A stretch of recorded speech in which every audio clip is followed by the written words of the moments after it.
ये चल रहा है कि जब वो अभी राष्ट्रीय अध्यक्ष बने नहीं तो अभी कैसे जा सकते हैं? अशोक जी देखिए राजस्थान के मतलब गांधी है। हमें विश्वास है कि हमारी बात आला कमान तक जरूर पहुंचे। मेरा तो मानना है कि अभी 1 साल तक कोई चेंज करने की जरूरत नहीं है। राजस्थान कांग्रेस की अंदरूनी राजनीति अब रण में बदल गई है। गहलोत की जादूगरी ने जयपुर से लेकर दिल्ली तक कांग्रेस को नए सियासी संकट में डाल दिया है। गहलोत ने ऐसी चाल चली कि रात 12 बजे तक जयपुर में द ग्रेट कांग्रेस ड्रामा चलता रहा। खेमेबंदी का ऐसा खेल चला कि विधायक दल की बैठक ही नहीं हो पाई।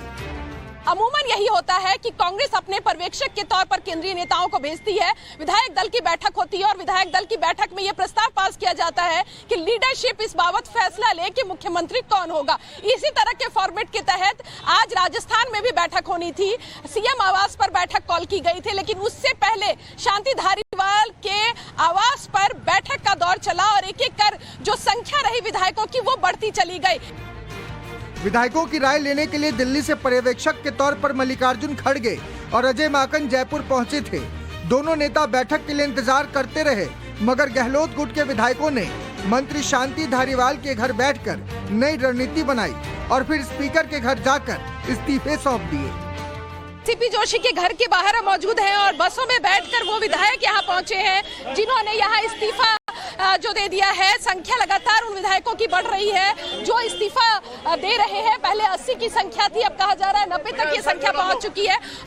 इस्तीफा देने वाले तमाम विधायक गहलोत के दिल्ली जाने से ज्यादा सचिन पायलट को मुख्यमंत्री बनाए जाने की संभावनाओं से खफा थे। इसलिए किसी ने 2020 की बगावत याद दिलाई तो किसी ने संख्या बल का हवाला देकर पायलट को कमान दिए जाने का खुला विरोध किया। लोकतंत्र संख्या बल से चलता है ना।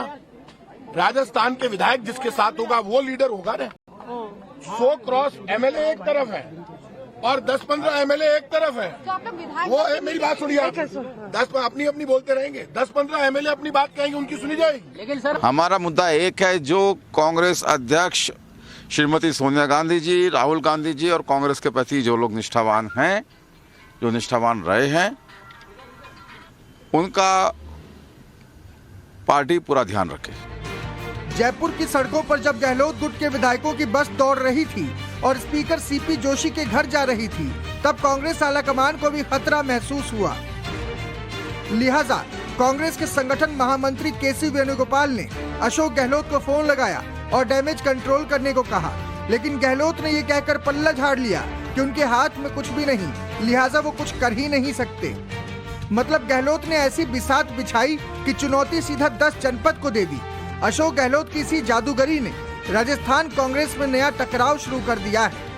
एक राजस्थान का एक उभरता हुआ जननेता, राजस्थान में एक जनता की आवाज, एक यूथ की आवाज। सचिन पायलट जब सड़कों पर लड़ रहा था, जब वो अपनी दम पर सीटें लेके आया, उस समय भी उसको 4 साल के लिए दरकिनार किया गया। और आज जब हाईकमान ने इस राजस्थान की भावनाओं को समझते हुए अपना फैसला जब सुनाने जा रहे हैं, तो ये बौखलाए हुए हैं लोगों को इकट्ठा किया जा रहा है। राजस्थान में अशोक गहलोत षड्यंत्रों की राजनीति करता है। अब तक ये पायलट समर्थकों के आक्रोश से साफ है कि संकट इतनी आसानी से सुलझने वाला नहीं है, क्योंकि गहलोत राजनीति के माहिर समझे जाते हैं। इसलिए पायलट के विरोध में उन्होंने भले ही कुछ ना बोला हो, मगर उनके समर्थकों ने अलग अलग तर्कों के जरिए आला कमान पर दबाव बनाने में कोई कसर नहीं छोड़ी।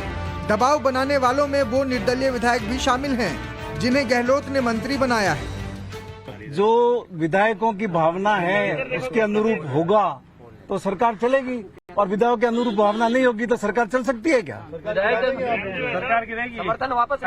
अगर विधायकों के अनुरूप भावना के अनुरूप निर्णय नहीं होगा तो सरकार गिरने का खतरा तो पैदा हो ही जाएगा ना। मेरा ये मानना है कि राजनीतिक परिस्थितियों को देखते हुए, और अगर गहलोत साहब कांग्रेस अध्यक्ष पद के ऊपर निर्वाचित होते, तब ये विषय डेवलप होता है कि भाई मुख्यमंत्री कौन हो। अभी तो अध्यक्ष का चुनाव ही नहीं हुआ है। अशोक गहलोत राजनीति के पुराने खिलाड़ी हैं, इसलिए उनकी पूरी कोशिश यही है कि अगर वो कांग्रेस के राष्ट्रीय अध्यक्ष बन भी जाते हैं, तब भी किसी कीमत पर राजस्थान की कमान सचिन पायलट को ना मिले। लिहाजा संख्या बल के खेल के जरिए ही नई बिसात बिछा दी गई है। मौजूदा हालात से इतना तो साफ है कि अशोक गहलोत प्रेशर पॉलिटिक्स के जरिए आला कमान को चुनौती दे चुके हैं। अब रास्ता कैसे निकलेगा, इंतजार इसी बात का है। जयपुर से रंजीता झा के साथ bureau report, times now Navbharat. और देखिए, गहलोत गुट ने सुलह के लिए हाईकमान के सामने 3 शर्तें रख दी हैं। नाराज विधायकों ने साफ कर दिया है कि ऐसे नेता को मुख्यमंत्री नहीं बनाया जाना चाहिए जिसने 2020 में बगावत का बिगुल बजाया हो। क्या वो 3 शर्तें हैं, आपको ग्राफिक्स के जरिए यहां पर बताते हैं कि कौन कौन सी ऐसी मांग है जो यहां पर रख दी गई है विधायकों की ओर से। सबसे पहले तो देखिए, इसी बात को स्पष्ट किया गया है, 19 अक्टूबर के बाद सीएम पद छोड़ें गहलोत, यानी कि जब अध्यक्ष बन जाते हैं उसके बाद ही मुख्यमंत्री का पद छोड़े। 102 विधायकों में से अगला मुख्यमंत्री चुना जाए, यानी कि विधायक जो वहां पर मौजूद है उनमें से होना चाहिए सचिन पायलट, वो चेहरा नहीं होने चाहिए। बाकी विधायकों में से भले ही कोई भी चेहरा मौजूद हो, ये वो दूसरी शर्त है जो गहलोत गुट की ओर से रखी गई है। और तीसरी शर्त ये, गहलोत की पसंद को प्राथमिकता दी जाए। जो चेहरा यहां पर सुझाया जाता है अशोक गहलोत की ओर से, उसको प्राथमिकता दी जानी चाहिए। ये बातें जो हैं वो स्पष्ट की गई हैं और शर्तों के तौर पर रखी गई हैं। हमारी सहयोगी रंजीता झा इस वक्त जयपुर से सीधा हमारे साथ लाइव जुड़ चुकी हैं, उनका रुख कर लेते हैं। रंजीता, आला कमान की ओर से कल केसी वेणुगोपाल के जरिए ये संदेश पहुंचाया गया था पर्यवेक्षकों तक कि चाहे जो हो जाए, रात को ही इस पूरे के पूरे मसले का समाधान होना चाहिए, फैसला होना चाहिए। लेकिन ये पूरी राह कल जो हाई वोल्टेज ड्रामा चला उसके बाद इतनी आसान नहीं लगती है रंजीता।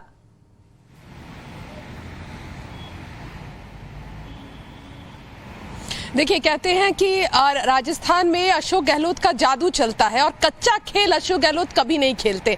यही कारण है कि सब कुछ सामान्य लग रहा था, जो कांग्रेस की परंपरा अब तक रही है कि पर्यवेक्षक आएंगे, विधायक दल की बैठक करेंगे, एक लाइन का प्रस्ताव पास करेंगे और लीडरशिप पर तमाम फैसला छोड़ दिया जाएगा। लेकिन ऐसा हुआ नहीं। बरखा जो स्थिति बनी वो कहीं ना कहीं कांग्रेस के लिए परेशानी की सबब बन रही है। कांग्रेस पार्टी में अब भी विधायकों की जो नाराजगी है वो असमंजस टूटा नहीं है। लीडरशिप लगातार नजर बनाए हुए है और कहा जा रहा है, ऑब्जर्वर जो अजय माकन प्रभारी हैं और ऑब्जर्वर मल्लिकार्जुन खड़गे, इन दोनों नेता दिल्ली वापस लौट रहे हैं। सूत्रों का कहना है कि 2 बजे की उनकी फ्लाइट है दिल्ली वापसी की। उससे पहले वो कोशिश करेंगे कि विधायकों से उनकी राय ली जाए और खासकर जो नाराज विधायक है उनसे 1-to-1 बातचीत की जाए, जो कि मुमकिन होता नहीं दिख रहा है, क्योंकि 3 शर्तें जो है वो लीडरशिप के सामने इन नाराज विधायकों ने रख दी है। और एक तरह से कहे तो फैसला अब कांग्रेस लीडरशिप को करना है, गेंद अब उनके पाले में है, आखिर क्या फैसला होता है। लेकिन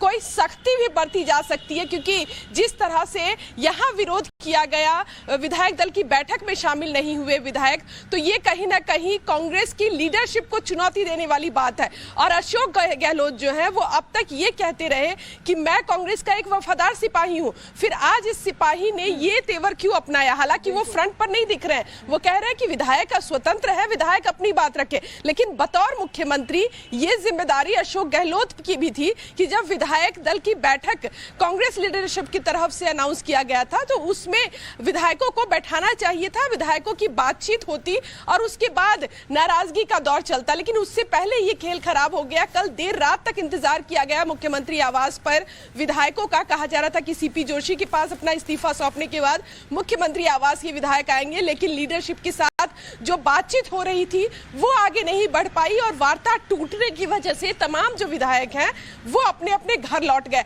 आज की क्या स्थिति बनती है ये देखने वाली बात जरूर रंजीता होगी। लेकिन अशोक गहलोत का ये कहना कि मैं कुछ कर नहीं सकता हूं, ये बड़ी हैरान करने वाली जो बात है वो निकल कर सामने आती है कि वो ये कह देते हैं कि उनके हाथ में यहाँ पर कुछ भी नहीं है। मतलब बड़े बड़े नेता विधायकों का इंतजार करते रह जाते हैं, विधायक बैठक में नहीं पहुंचते हैं। संदेश कहीं ना कहीं ये जा रहा है जनता के बीच में भी कि चाहे कुछ भी हो जाए, गहलोत कुछ भी करेंगे, सचिन पायलट को मुख्यमंत्री नहीं बनने देंगे।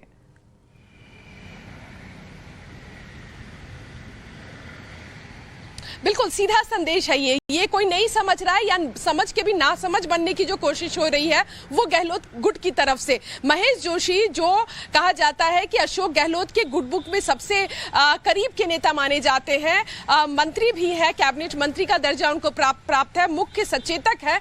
महेश जोशी ने कल देर रात एक जो है वो इंटरव्यू दिया और उन्होंने उस इंटरव्यू में साफ तौर पर कहा कि विधायक जो थे वो नाराज थे और उनको ये लग रहा था कि उन्हें इस पूरे फैसले से दरकिनार करके रखा जाएगा। तो ये सवाल भी पूछा गया उनसे कि विधायक दल की बैठक का बहिष्कार क्यों कर गए, बैठक में अपनी बात रखते। लेकिन ये पता था लीडरशिप की तरफ से जो विधायक दल की बैठक थी उसमें जाने के बाद स्थिति बदल सकती थी, कुछ विधायक लीडरशिप के साथ चले जाते और ऐसे में अशोक गहलोत जो चाह रहे थे वो मुमकिन नहीं हो पाता। लेकिन समझिए बरखा, बार बार जो अशोक गहलोत के गुट की तरफ से कहा जा रहा है कि 102 विधायक जो 2020 में पार्टी के साथ खड़े थे, सरकार को बचाया, 35 दिन तक बारेबंदी उनकी हुई, एक रिसोर्ट में रहे, उन नेताओं को, उन विधायकों को दरकिनार नहीं किया जाए। गुट के विधायक, जिस तरह से आप बता रही हैं रंजीता, बार बार जिक्र भी इसी बात का हो रहा है कि जो निष्ठावान नहीं है आला कमान के प्रति, उनके लिए कम से कम यहां पर यह सोच नहीं रखी जानी चाहिए कि उन्हें मुख्यमंत्री का पद ही दे दिया जाए।